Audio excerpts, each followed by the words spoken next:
A poem for Lipa, isang tula para sa Lipa. Himno al trabajo, hymn to labor. For our country in war, for our country in peace. The Filipino will be ready while he lives, and when he dies. As soon as the east is tainted with light, forth to the fields to plow the loam. Seeing it is work that sustain the man, the motherland. Family in the home, hard roots the soil, may prove to be implicable the sons above for motherland. Our wives and babes will be easy with our love.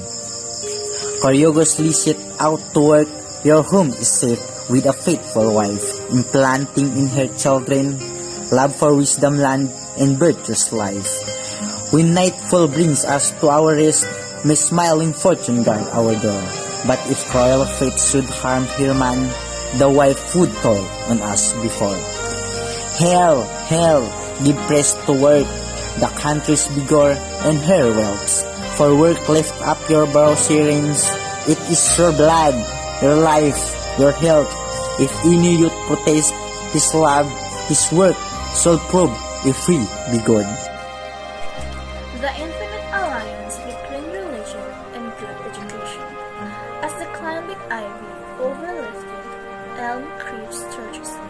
Together the adornment of the verdant plain, embellishing each other and together growing. But should the kindly elm refuse, it said the ivy would. Impotent in friendliness, whither so is education to the religion by spiritual alliance bound. True religion, education gains renown, and woe to the impious mind that blindly spurning the sapient teachings of religion. This unpolluted fountainhead proceeds.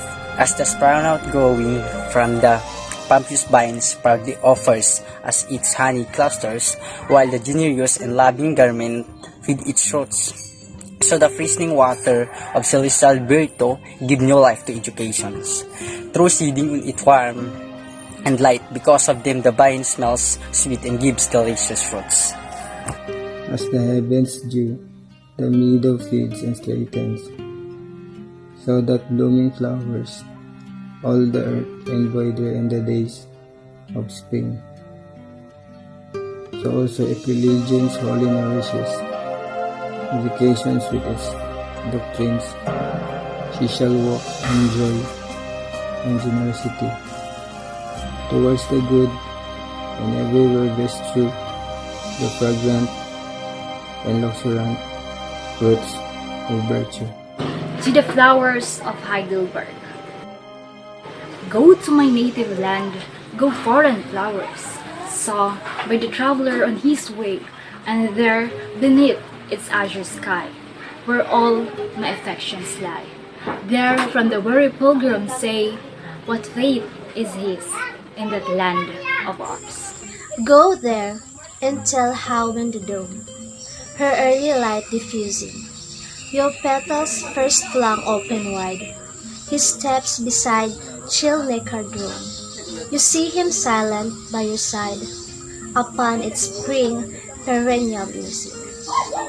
So how when morning's light, all your fragrance stealing, whispers to you as in mirth, playful songs of love's delight.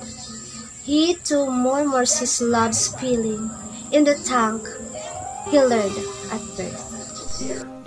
That when the sun of Canaan height pours out its golden flood, and with its slowly warming light gives life to vale and grove and wood, he greets the sun, here only appraising, which in his native land at its zenith blazing.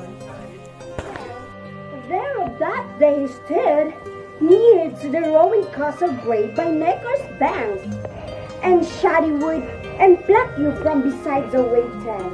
To that tell to your dress, and how with tender care your bending lips he pressed to his pages of some volume of rare. Bear than our flowers, love's message bear, my love to all the loved ones there, peace to my country, fruitful land, faith whereon its sons may stand, and virtue for its daughters' care, all those beloved creatures sleep, that still around home's altar meet. And when you come into its shore, these keys I now on you bestow, fling where winged breezes blow, that borne on them it may hover over. All that I love, esteem, and adore. But though all flowers, you come into that land, that still perchance your colors so far from this heroic strand, whose soil first bade your life unfold, still here your fragrance will expand. Your soul that never quits the earth, whose light smiled on you at your birth.